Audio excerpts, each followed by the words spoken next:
Compared with saving water and electricity, the concept of saving paper seems more distant to us. We seldom think that saving paper will have any direct relationship with protecting the ecological environment. We are now facing the serious problem of lack of resources and environmental pollution in this era. For our living environment, for the sustainable development of economic society, saving environmental protection has been imminent. Paper is a necessity in our life and a precious resource that we can master in our hands. We can't do without paper, either in life or in office. The invention of paper is a great contribution to human civilization.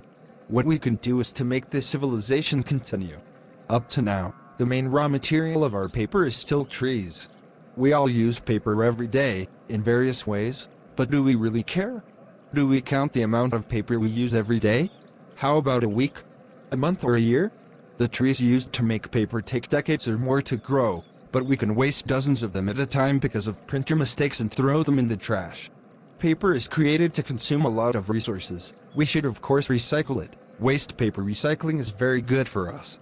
We use recycled paper fiber for paper recycling, which can greatly reduce the emission of forest, water, electricity and pollutants.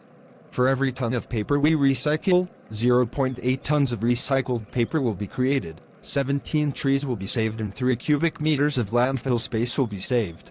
Of course, with the development of science and technology, paper is no longer a necessity for people. Now many companies or organizations are advocating paperless office, minimizing the use of traditional paper. Using electronic documents can make the office more convenient, easy to store and carry. Personally, I have not used traditional paper for office or study for a long time. After I came to the United States to study, I bought an iPad, and I will store the learning materials I need to use in the electronic version of the iPad. Although I have not counted how much paper I saved, but I think the amount saved in 3 years should be a lot.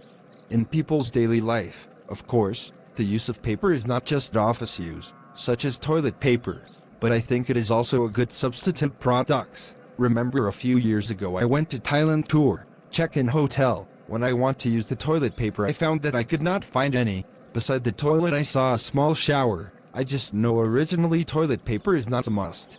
Of course, we can't assume that just a little bit of toilet paper might not be used a lot in a day, but what about a month or a year or a decade? Everything adds up.